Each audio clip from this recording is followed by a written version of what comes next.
fim de ano é assim mesmo, né? A chuva vem, sempre tem a chuva antes do culto, mas nós temos que fazer esforço para estar na casa do Senhor, amém? Vamos dar aqui hoje o fechamento, Efésios 6. Esse estudo, Paulo vai focar em 3 pontos principais no capítulo 6, que é o último capítulo do livro de Efésios. Ele vai tratar da relação, nos primeiros capítulos, de 1 a 3, ele vai tratar na importância da obediência e na relação entre filhos e pais. Aí depois Paulo vai tratar, vai falar no terceiro assunto sobre a relação do patrão com o empregado. E no terceiro ponto desse capítulo 6, ele vai falar sobre a batalha espiritual que nós enfrentamos e como é que nós vencemos essas batalhas espirituais. Amém? Então vamos no estudo para não perder muito tempo.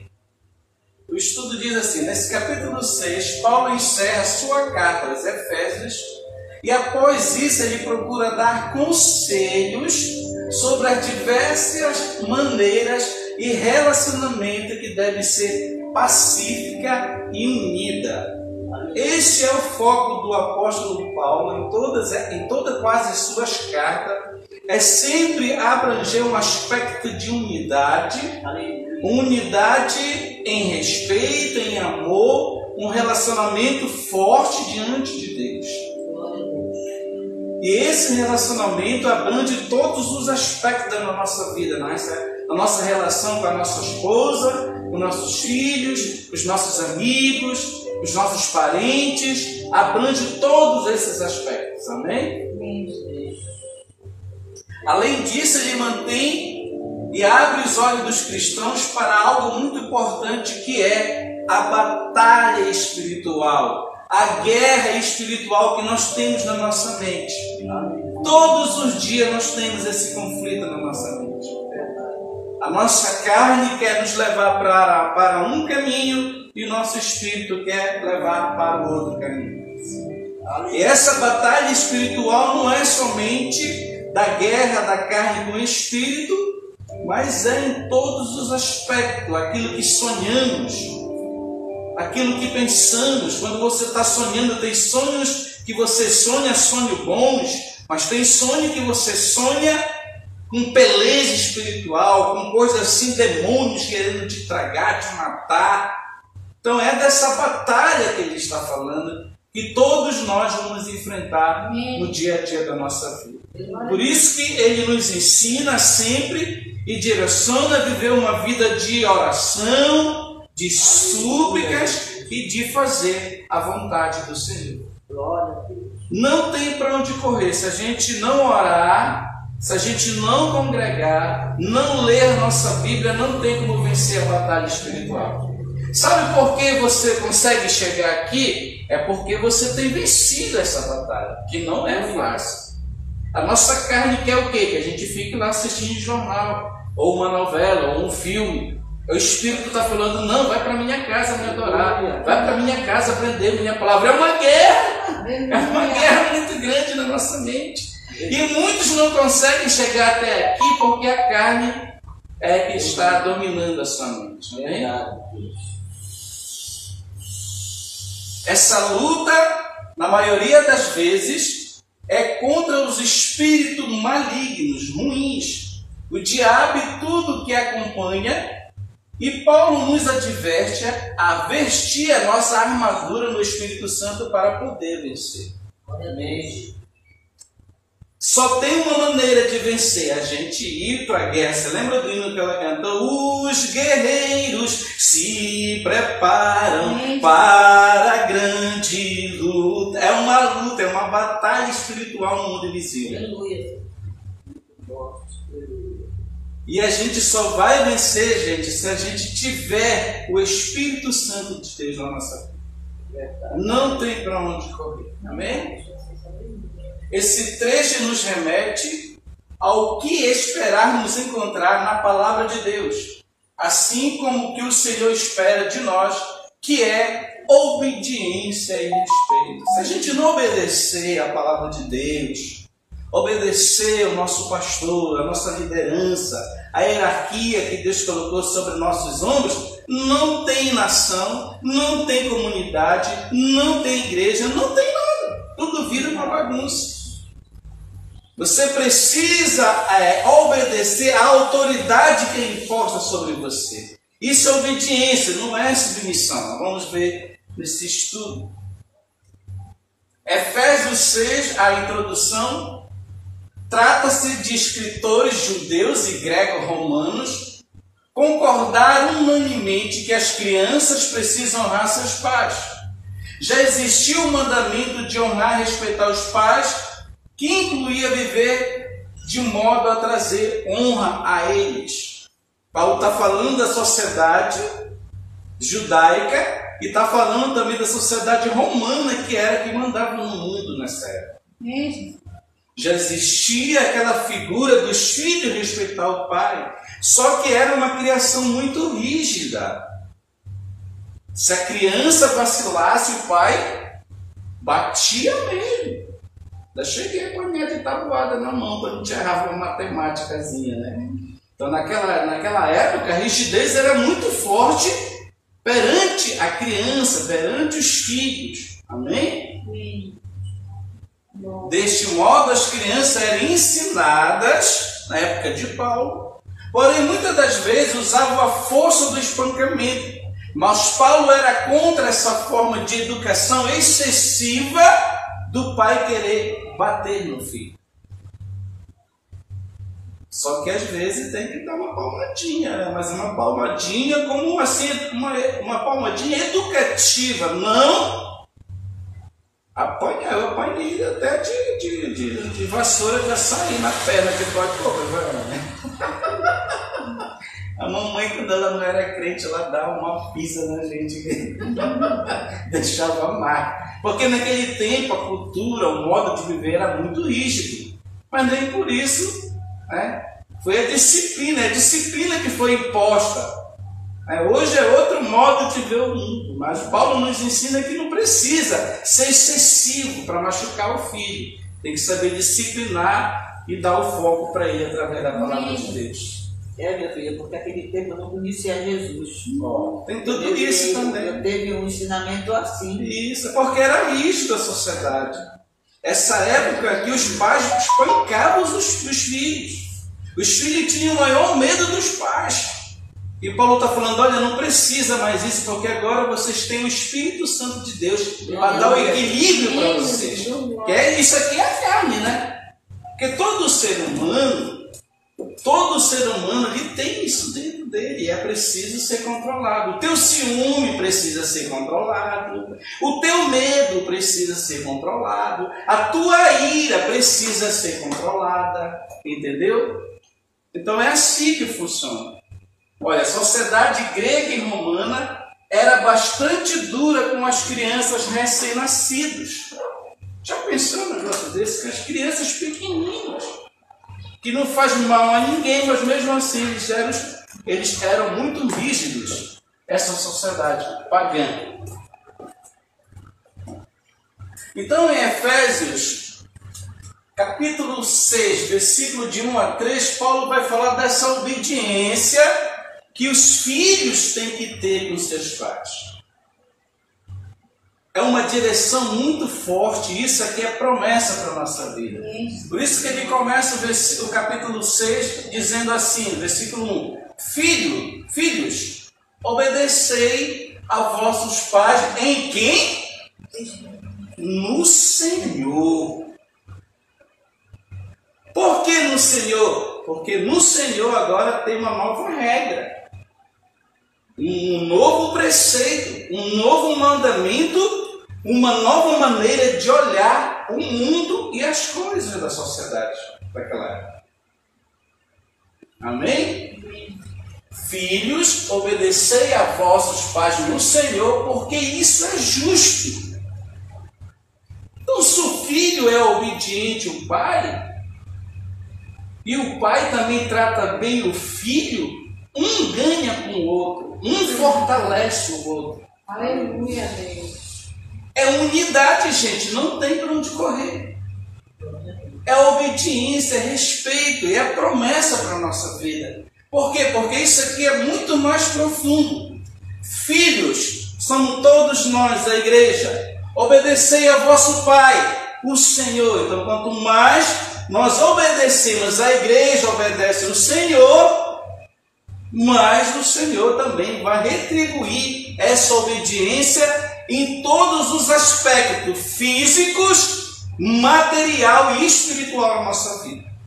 Ele abrange todos os aspectos, em todos os sentidos. Deus te levanta, te fortalece e te coloca lá em cima. Porque tu não é cauda, tu és o quê? Cabeça. Cabeça. Aleluia. Honra teu pai e a tua mãe, que é o primeiro mandamento com promessa. Então, quanto mais eu honrar meus velhos, olha, eu já fui levar meu paizinho lá, ele faz uma tolicezinha aqui, uma dia, mas a gente vai empurrando com a barriga, né? Fui ali com ele, nós fomos no médico hoje, ele recebeu a receita, e agora ele vai ter que seguir a receita. Tudo é obediência. Se ele seguir a receita, ele vai ter o quê? Mais qualidade de vida. Se ele não seguir, vai cair a qualidade. É a mesma coisa a vida espiritual. Tudo é obedecer. Tudo é seguir aquilo que Deus nos pede. Porque Ele é justo e sabe o que é melhor para a gente. E é a promessa.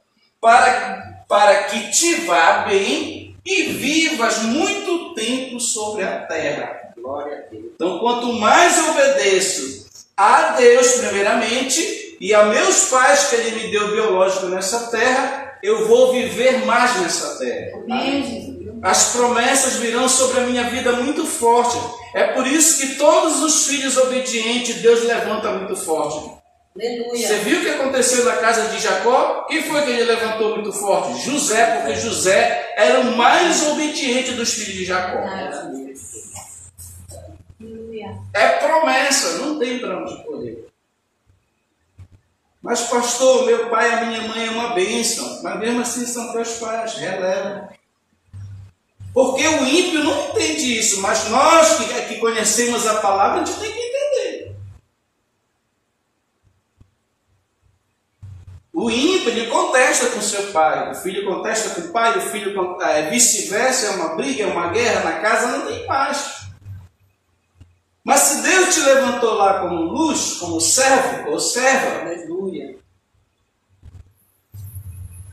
tu vai ser o que lá?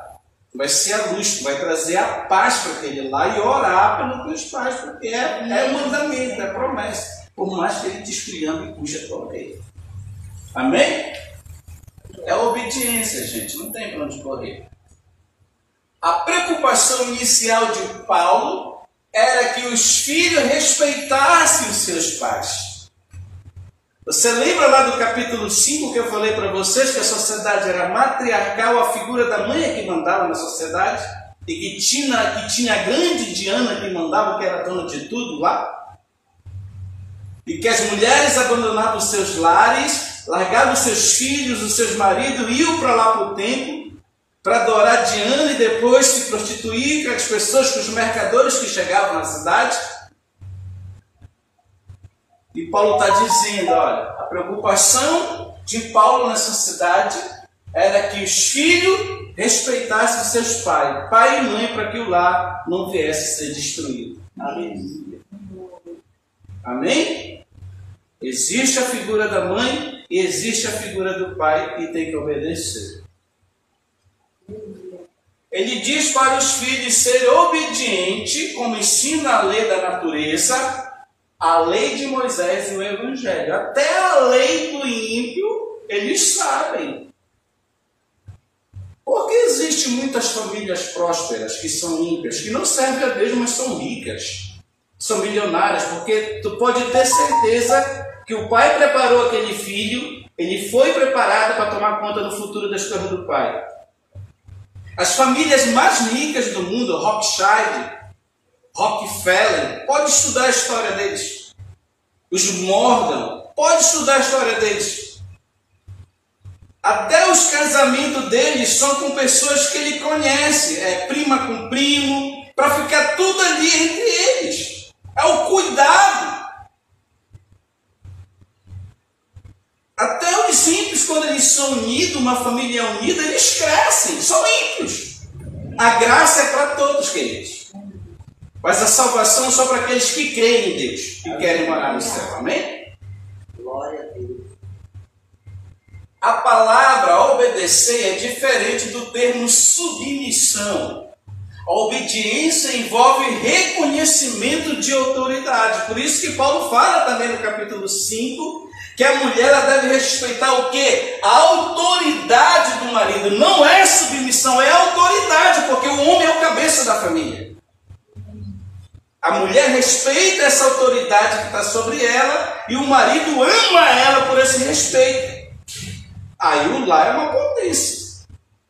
Aí o lar tem paz. Vocês estão entendendo? Amém. Agora no capítulo 4 ele vai falar da sabedoria para com os filhos. E vós, pois, pais, não provoqueis a ira dos vossos filhos. O pai também tem que ter sabedoria para não irritar seus filhos, não provocar os seus filhos, para que também o lar venha ter o equilíbrio e a paz que Deus pede. Ó.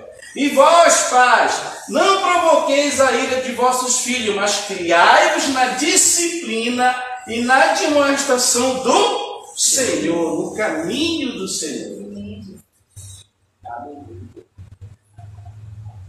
É um ajudando o outro. É um orando pelo outro. Acabou meu fundinho. Mas tá bom, deixa assim mesmo. Os pais têm a responsabilidade de disciplinar e instruir os seus filhos. Meu pai estava falando isso para mim hoje lá no carro. E é bíblico. Você, por exemplo, a Márcia tem 2 filhas crianças. Ela tem que o quê? Disciplinar as filhas dela, corrigir elas, nos colocar o caminho do Senhor para a vida delas. Desde criança. Olha, os meus sobrinhos já são desde criança. Mamãe ensina eles a ir da harpa, eles cantam.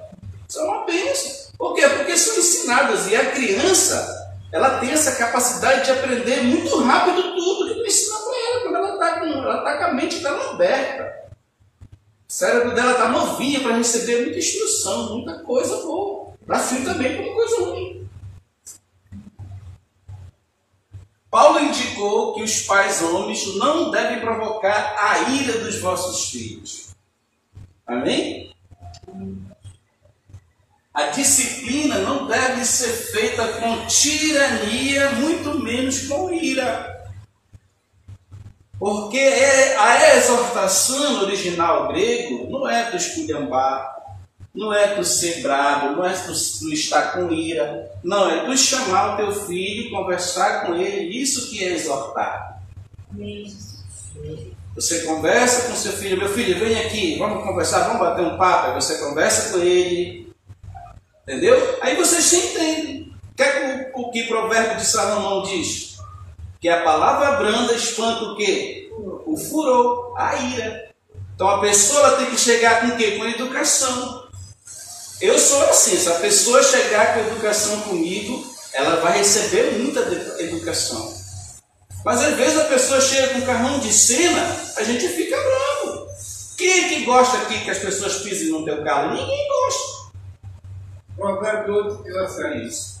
Então a palavra branda, ela espanta o furor. Então se tivesse sabedoria em conversar com a pessoa, chamar e conversar, é muito mais fácil conseguir as coisas. É muito mais fácil fazer a vontade do Senhor. Efésios 6, do 5 ao 9. A importância da sinceridade do teu coração. E tem que ser de coração. Porque se não for de coração, aquela disciplina, aquela conversa não vai ter fruto nenhum. Tem que ser de coração. Olha, bora colocar os pingos no i? Colocar mesmo de coração, aí Deus vai honrar. Servos, obedecei àqueles que são os vossos senhores, segundo a carne, com temor e tremor, na sinceridade de vosso coração, como a Cristo.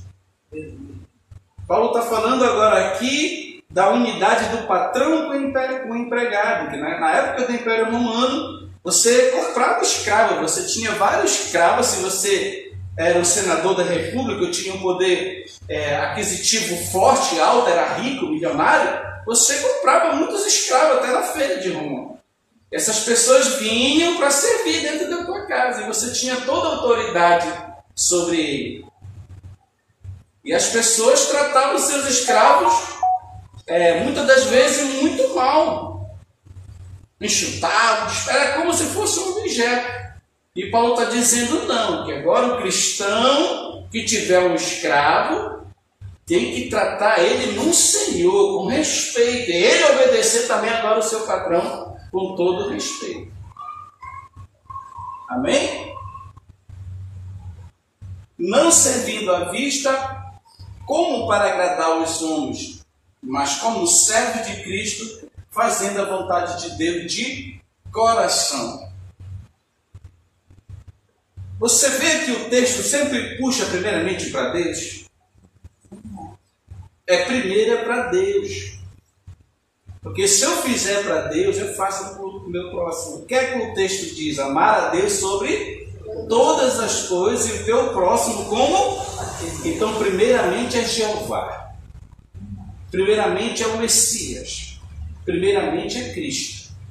Então, se eu obedeço a Cristo, eu vou obedecer o meu patrão, eu vou obedecer a minha esposa e vice-versa, eu vou obedecer meu pai, os meus filhos vão me obedecer e eu vou ter a capacidade de educar eles.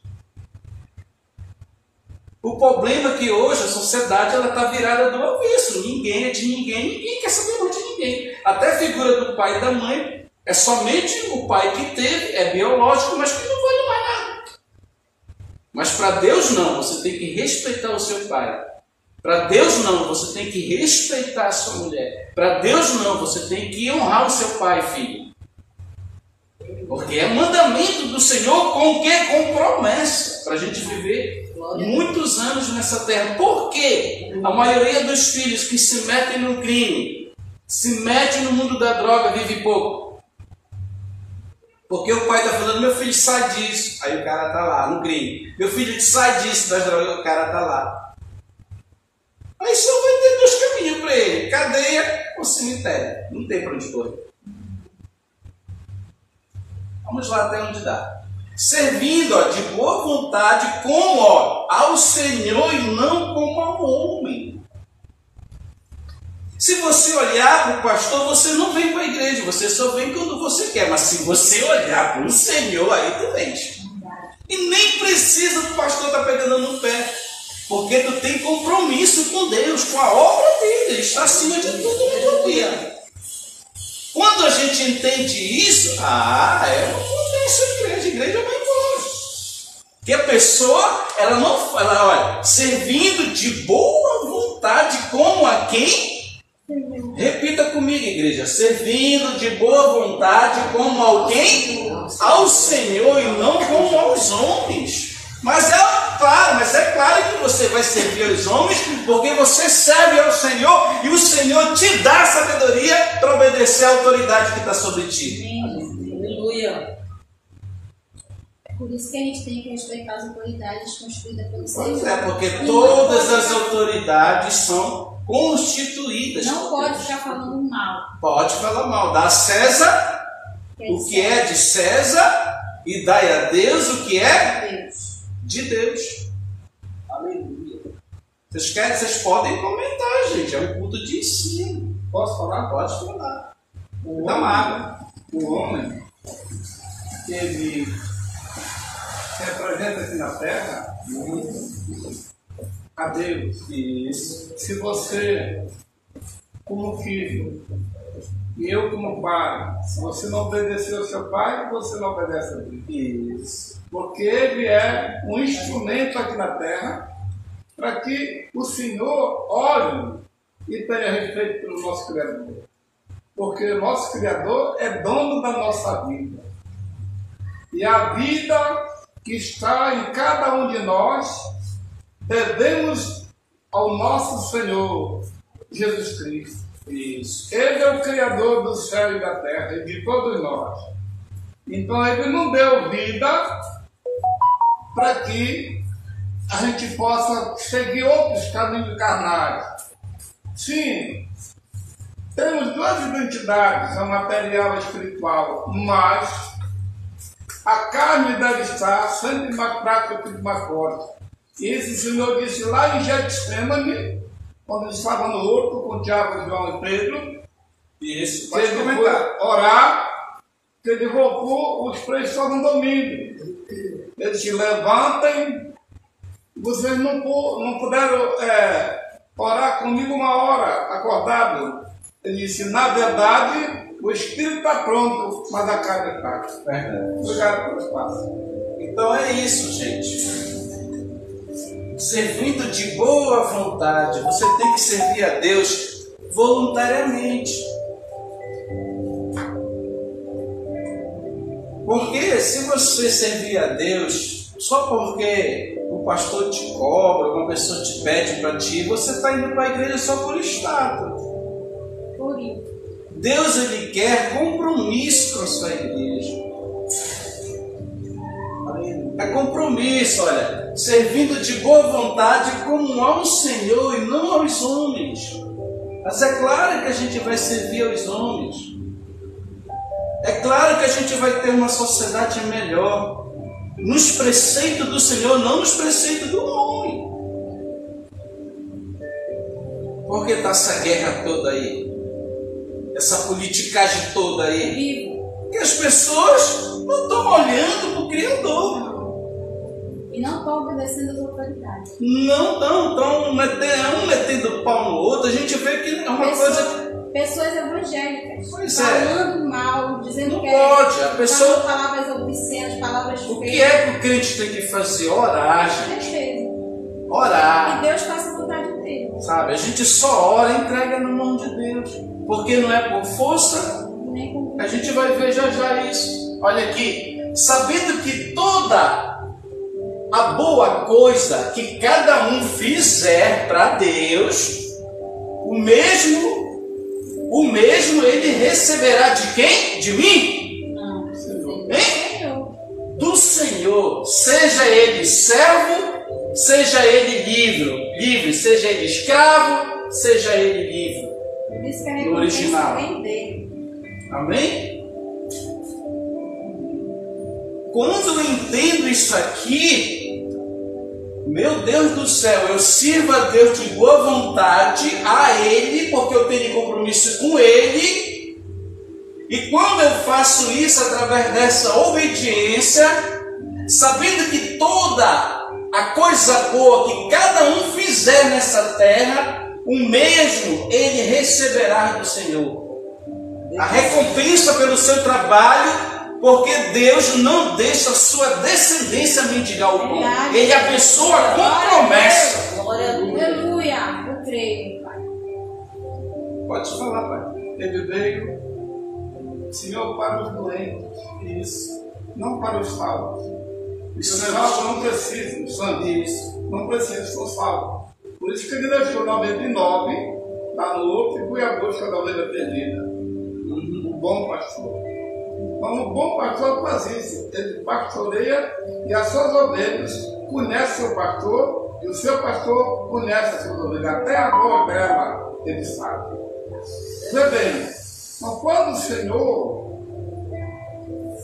que a gente dentro do ventre materno, quando nós somos dentro de ter filhos, está lá do âmago, que é o ventre materno, é a casa onde nós nos criamos nas nossas mães. Então daí que nós nascemos, quando nós estávamos em fome, entre os tecidos, Deus estava tendo todo cuidado conosco, porque nós estávamos vivendo a primeira dimensão no ventre materno. Quando nós nascemos, nós passamos a viver a segunda dimensão. Aí, o que o Senhor fez? Nos deixou na terra, como peregrinos, como Ele peregrinou os seus discípulos na porta. Com essa peregrinação, você tem o crescimento. Por isso que os pais devem ensinar os seus filhos, não só com amor, como é agora que eles estão fazendo, é só amor, mas disciplina está fora. Então tem que dar disciplina. Amor e disciplina. Exatamente. Por isso que o Senhor disciplinou o sacerdote Eli, que nós vínhamos conversando hoje lá no carro. Disciplinou porque o Senhor, o sacerdote Eli, eles pegaram os princípios da igreja do Senhor e usaram para fins ilícitos. E o Senhor se aborreceu, porque o sacerdote Eli não punia os seus filhos. Passou a mão na cabeça das coisas erradas. Obrigado. Aí que está o erro, né? Só que aqui, preste atenção. Então, o que foi quando Deus criou o homem, que Noé sai da arca, no capítulo 9, o Senhor dá uma ordem. O Senhor dá uma ordem para Noé e para os seus filhos. Olha, vão, ganhem a terra, trabalhem com ela, façam tudo de bom para quê? Para a minha glória. Aleluia, Deus. Por que a ovelha sai do pasto e vai embora? Porque ela é uma ovelha rebelde. Será que o pastor quer que ela saia do rebanho? Não, nenhum pastor gosta que a sua ovelha saia do rebanho. Mas por que muitos saem? Porque não serviram a Deus de boa vontade. Porque todo lugar que a pessoa ali, se ela não respeitar a autoridade que está sobre a vida dela, aquela congregação, aquele pastor, nunca vai ser suficiente para a vida dela, porque ela é rebelde. Ela não serviu a Deus, ela serviu o quê? Ela olhou para quem? Para o homem, ela não olhou para o Senhor. Porque se olha para o Senhor, obedece o homem, obedece o pastor. Deus está falando, sabendo que toda coisa que você fizer para mim nessa terra, ei, é eu que vou te honrar, porque você faz para mim, você não faz para o homem. Aleluia. Antes de vir para cá, a Samanta se pôs comigo. Falei, Samanta vai me deixar lá na igreja. Mas mulher, o que a senhora vai fazer para a igreja? Está chovendo. E não sei o que entende. Eu falei, olha, eu vou para a igreja porque eu tenho compromisso com o Senhor. Tá vendo? Por isso que eu vou. Se ela tivesse compromisso com Deus, ela vinha? Ela não vinha? Não estava aqui? Ela estava aqui. Por isso que tem muitas pessoas que brincam com Deus e só veem tudo só na dor. Deus coloca ela na dor, em situações adversas para ela procurar Ele, por causa do chamado que Ele tem na vida dela. Aí toca no filho, toca no marido, a vida dela é uma guerra, porque ela não quer fazer a vontade de Deus. Quem tem compromisso com Deus já entendeu o mistério, porque se discerne espiritualmente, não é carnalmente. A minha mãe está aqui não é porque eu sou filho dela, é porque ela tem compromisso com Deus. Ela sabe o que é que está por trás de tudo isso, da nossa família, dos filhos, do compromisso dela com a obra de Deus. E a recompensa vem dele, olha. O mesmo ele receberá do Senhor, seja servo, seja às livre. vezes, por falta de conhecimento, a pessoa acha que é uma coisa que não é. Meu irmão me fez uma pergunta ontem assim. Ele perguntou para mim, ele falou que alguém da igreja falou para ele que só vai ser salvo aquele que vem para a igreja e está dentro da igreja. Eu disse para ele assim, não, a igreja somos nós. Nós somos a igreja, todos nós. O tempo serve para se congregar. A gente precisa tirar um tempo para ir para a igreja se congregar. Por quê? Vocês não vão para a festa? Vocês não vão trabalhar? Vocês não têm que estar todo dia lá no trabalho, naquele horário certo? Por que para Deus não pode tirar um tempo? É isso que ele fala. Ele fala na palavra dele que a gente precisa se congregar. Eu vou passar esse estudo qualquer domingo aqui que eu vou falar sobre o templo de Jerusalém. Sim. Vou falar sobre o primeiro, desde o tabernáculo, o primeiro, o segundo e o último do Só que a pessoa que falou isso para ele não teve sabedoria, porque a gente não pode, uma pessoa que não conhece a Bíblia, a gente não pode chegar e falar dessa forma. É por isso que tem que estudar. Por que tem esse templo físico aqui?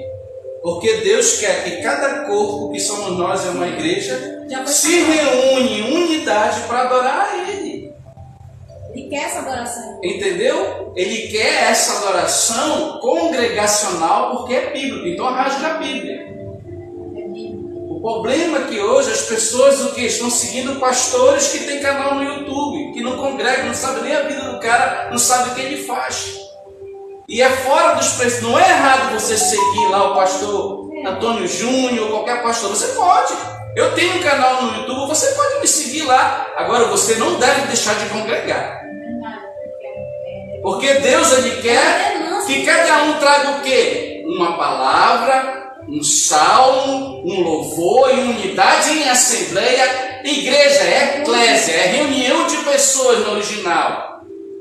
Aí as pessoas não querem estudar, aí não tem argumento para debater com as pessoas. Aí vai falar besteira. Aí fala besteira. A igreja é todo salvo na pessoa de Jesus Cristo. A salvação é um mistério, só Ele sabe. Não tem homem que tenha essa capacidade de falar essas coisas. Porque ele achou assim, na cabeça dele, ele pensou assim, então eu não vou para a igreja, eu não posso ser salvo. Eu falei, mano, Deus olha para o coração. Ele conhece o meu coração e sonda.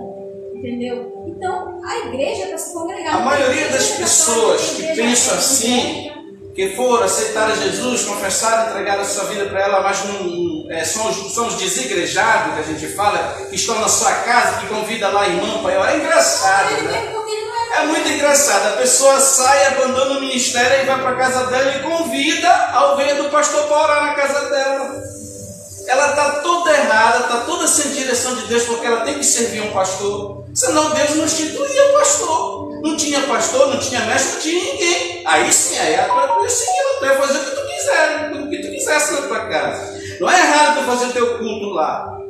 Mas são rebeldes que não querem obedecer a autoridade que Deus coloca sobre a vida delas. Entendeu? Se congregar, isso aqui nós temos que estar unidos, gente.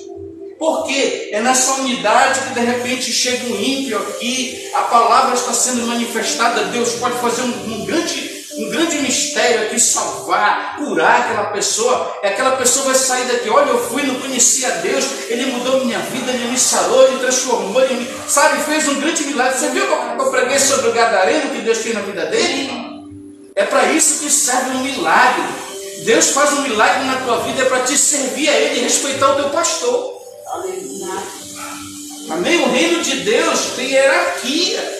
O reino de Deus tem obediência. Só que as pessoas hoje não querem obedecer.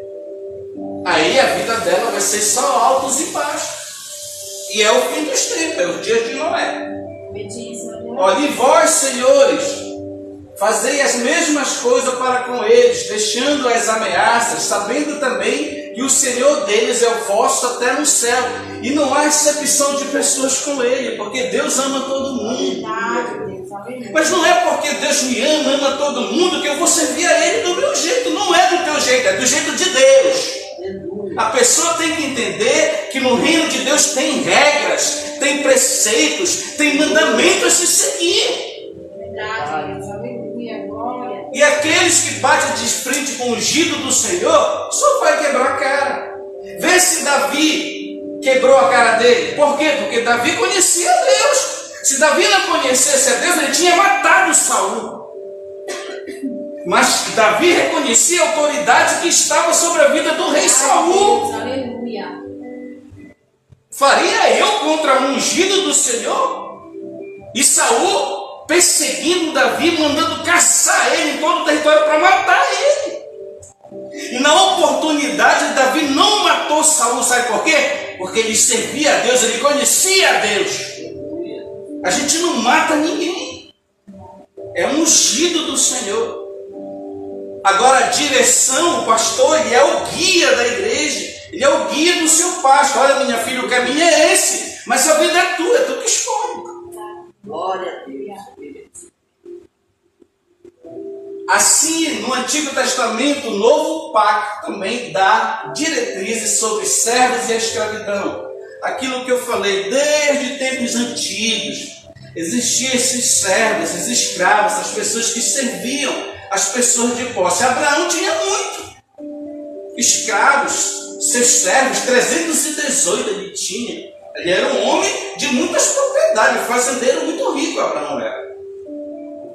Essas diretrizes não faziam vista grossa à escravidão, são apenas uma norma ética a ser seguida em lugares e épocas em que havia naquele tal sistema lá atrás. Hoje já não dá mais. Hoje a gente não pode escravizar mais ninguém, senão a lei, o racismo chega com forte. A gente está vendo o que está acontecendo no mundo. O racismo em todo o segmento da sociedade não pode, tem que respeitar a cor da pele da pessoa. para ser desde sempre isso. Paulo alegou que servos e senhores, patrão e empregado, pastor e ovelha, eram iguais diante de Deus e só que tem um respeito à autoridade. E isso deve ter chocado seus contemporâneos. A lei romana discriminava os escravos, os servos, mas a lei celestial não, porque Deus não faz acepção de pessoa. Aleluia. Esse é o segredo. No mundo, tu só vale o que tu tem. As pessoas só te procuram porque tu tem posses. Perde e vê se ela quer estar com você de novo. Querem te ver de novo. No mundo, o que vale é o status. Por isso que as pessoas brigam com o poder. Nesse contexto, as palavras de Paulo fundamentaram um novo sentido de fraternidade entre classes. E tempos mais tarde foram usados para inspirar até os abolicionistas. Foi inspirado nos preceitos do apóstolo, o que ele escreveu. Olha o legado de Paulo. Paulo afirmou 3 vezes que os cristãos devem estar firmes e fortes contra as ciladas do inimigo, isto é, ficar firmes na batalha espiritual contra a maldade espiritual nas regiões celestiais. É por isso que tem toda essa guerra. Olha, tem um terreno de uma comunidade na frente. De pai que está morrendo também aí, tem que orar. Orar para ele se converter. Não entendeu? Aqui a oração, pai, acampa os teus anjos aí com espada de fogo e não deixa passar um demônio para cá. Engraçado que eles fazem célula lá na frente e lá para trás. Efésios, sejam fortes nas tentações. Sejam fortes às tentações, que não é fácil por causa disso aqui. Efésios 3, 6, do 10 ao 13. E finalmente, meus irmãos, sejam fortes no Senhor e na força do seu poder. Revestido de toda a armadura de Deus, para que possais estar firme contra as astutas ciladas do inimigo, do adversário, Satã no original, diabos no grego original. Porque não lutamos contra carne e sangue, mas contra os principados, contra as potestades, contra os governadores das trevas deste mundo, contra a maldade espiritual nas regiões espirituais que estão nessas regiões. Os demônios estão nas mamatas, estão invocados, por isso que eles vêm aos terreiros. O espírito imundo, eles bebem cachaça, ele entra no corpo da pessoa. Então é uma guerra espiritual que tu tem que estar preparado, senão tu é setado. Glória a Deus. Portanto, tomai toda a armadura de Deus, para que possais resistir o dia mau, e havendo feito tudo isso, você vai ficar firme, forte, porque tu está protegido pelo poder de Deus. Queridos, eu não vou enganar vocês. Se a gente não caminhar, não orar, não ler a Bíblia, não tem como vencer a batalha espiritual. O nosso maior inimigo não é o nosso adversário, é a nossa carne, gente. A armadura de Deus, do 14 ao 16. Portanto, estás firmes, tendo cingido os vossos lombos com a verdade, e vestido a couraça da justiça, e calçado os vossos pés na preparação do Evangelho da paz. O apóstolo diz para os cristãos vestir a armadura de Deus, o que aponta para a natureza divina da armadura, e não para o fato de ela estar completa. Qual é essa armadura de Deus? Hein? Qual é a armadura de Deus? Está aqui.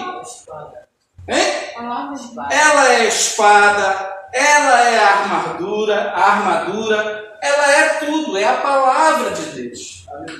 É ela que te alimenta. Que foi? É assim mesmo aqui, lá inverso, chega até melhor. Então vamos continuar. Já está terminando, gente. O poder da espada do Espírito é a palavra também. Tudo é a palavra que liberta, é a palavra que cura, é a palavra que limpa, é a palavra que sara, é a palavra que transforma, é a palavra que salva a pessoa. Amém, Jesus. Glória a É a palavra de Deus, gente. É a palavra de Deus, não é a palavra do homem, não. Tomando sobretudo o escudo da fé, com o qual podereis apagar todos os dardos inflamados do maligno.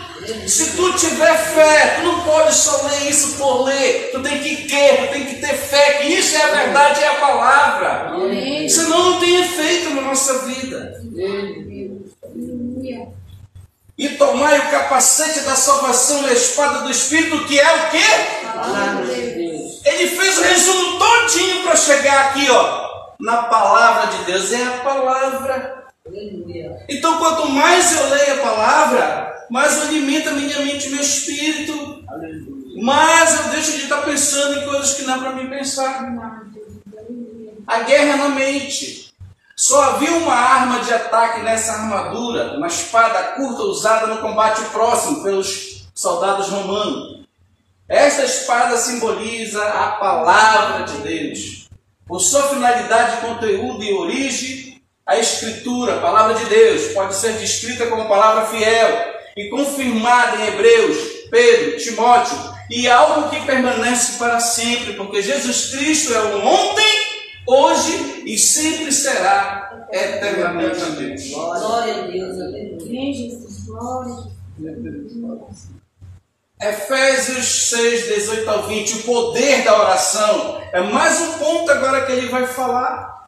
Nós falamos nos primeiros versículos de 1 a 3 sobre a relação de pai com os filhos, depois dos senhores com os empregados, da armadura de Deus. Agora o quarto ponto é o poder da oração, a outra receita para a gente vencer o maligno. Orando o que ele diz aqui?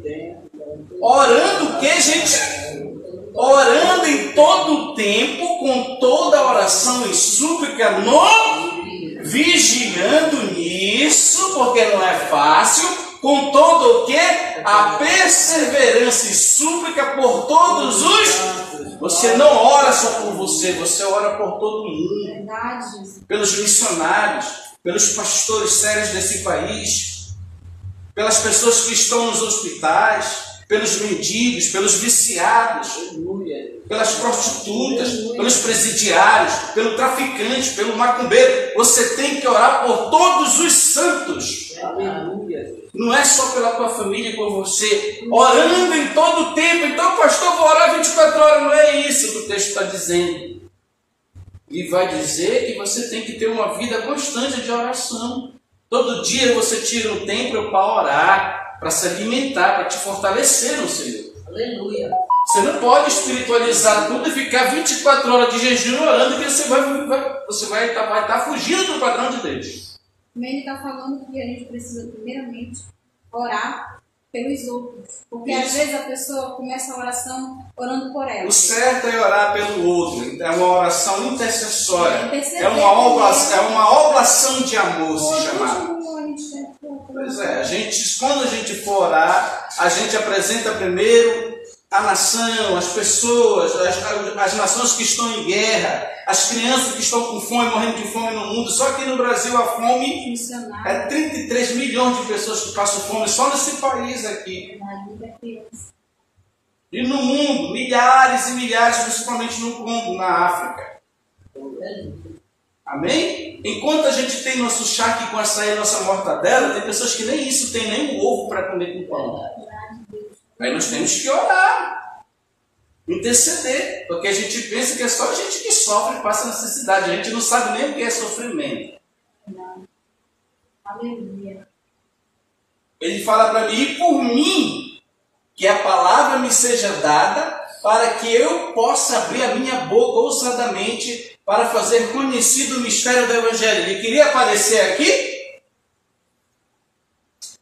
Ele foi a pessoa que mais orou pela igreja. Mas olha a humildade dele. Olha, ore comigo por mim, para que eu seja mais usado por Deus. Porque tem gente que quer aparecer, né?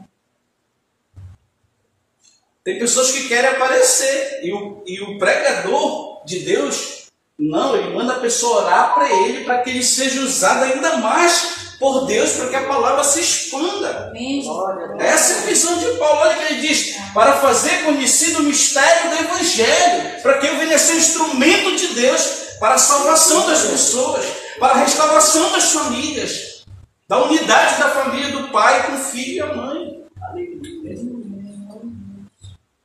E por mim, que a palavra me seja dada. Aqui ele está pedindo que você ore por ele, para que ele seja inspirado, para que Deus inspire ele na hora que ele for ministrar. Isso é muito lindo. A gente não vê isso quase hoje na igreja. Porque as pessoas só querem receber as bênçãos de Deus, pelo qual sou embaixador em cadeias. Ele está preso, para que possa falar dele ousadamente, como me convém falar. Aleluia. Eu estou preso, mas ore por mim, para que quando eu sair daqui eu seja uma dinamite, uma tocha na mão de Deus. Aleluia. Ele estava preocupado em fazer a vontade do Senhor. Não estava nem aí se ele estava preso ou não. Cada item da armadura deve ter cuidadosamente vestido com a oração, tirando força dos recursos divinos. Esta oração é energizada pelo Espírito, capacitada e dirigida por Ele, pelo próprio Deus. Orar no Espírito é admitir que somos ignorantes, dependentes de Deus. Porque a Bíblia diz que a gente não sabe orar. Mas a tua oração ali de súplica, tu está chorando, na hora que tu chora, aquele incenso vai para o altar de Deus e Deus interpreta a tua oração no mundo espiritual. Porque a gente não tem capacidade, gente, como ser humano, de falar diretamente com aquele que é o Rei dos Reis e rico em sabedoria em tudo. As nossas orações são interpretadas com as nossas súplicas, com o nosso coração voluntário diante de Deus. É por isso que quando tu faz uma oração forte diante de Deus, Ele te responde mais rápido. Quando aquela oração é sincera, que tu chora, tu tá com aquele aquebrantamento diante de Deus, pode esperar a resposta. Aleluia. Orar no Espírito é admitir que somos ignorantes e dependemos de Deus. Efésios 21, 24, que a paz seja contigo, já é o final. Ora, para que vós também possais saber das coisas acerca de mim, e o que faço? Tíquico.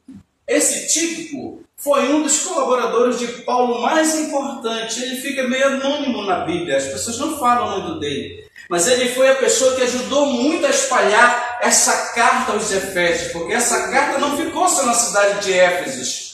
Os historiadores, os estudiosos dizem que essa carta não foi somente para essa cidade, mas foi por todas as igrejas do Império Romano. Não tinha uma igreja. Ela circulava e quem levava era esse rapaz aqui, Tíquico.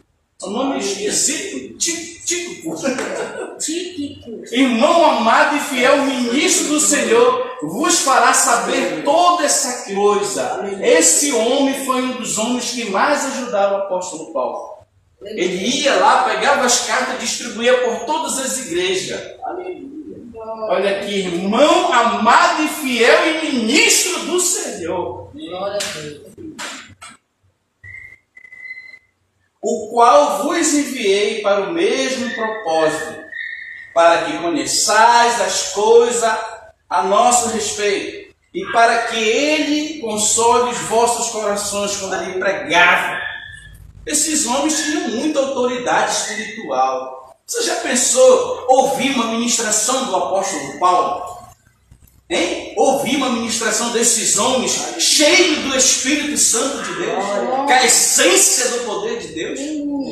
Meu irmão, não tinha quem chegasse ali enfermo que não fosse levantado de lado. É muita autoridade espiritual. Paz seja com os irmãos e amor com fé da parte de Deus, o Pai, e do nosso Senhor Jesus Cristo. Glória a Deus. A graça seja com todos que o quê? Repita comigo isso aqui. A graça seja com todos que amam o quê? Senhor Jesus. Se tu não não amar Cristo, tu não trabalha para Ele. Se tu não amar Cristo, tu não congrega. Se tu não amar Cristo, tu não faz nada para o reino dele. Olha que diz: a graça seja com todos os que amam a nosso Senhor Jesus Cristo em sinceridade. Glória a Deus. É em sinceridade. Quem ama a Deus, meu irmão? Quem ama a Deus? Oh, meu Deus do céu. Glória a Deus. Conclusão. Deixa eu voltar aqui. Portanto, o apóstolo deixa claro que todos os cristãos estamos envolvidos em uma o quê? Batalha espiritual. E devemos estar prontos com a armadura do Senhor para lutar e... Então a gente está em guerra espiritual. Glória, aleluia.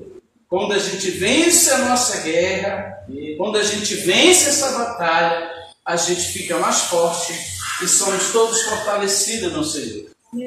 Sendo assim, é importante que estejamos sempre atentos, olha, orando a receita e orando e próximo ao nosso Deus, pois as adversidades são muito, o diabo está sempre à espreita para nos tragar e nos rebentar.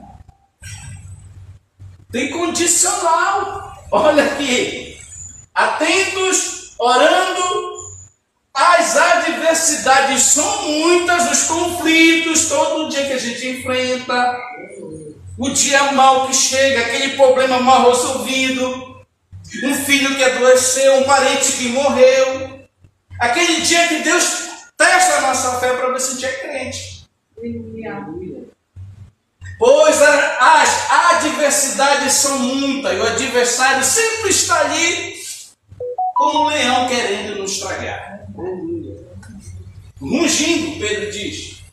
Olha que ele diz: tenha como prioridade seu alimento espiritual. Qual é o alimento espiritual?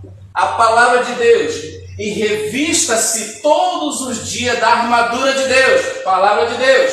E fortaleça a sua alma com os corações e proximidade, intimidade com Jesus Cristo, o nosso Salvador e o nosso Criador. Amém? Vamos ficar de pé e vamos adorar o nosso Deus.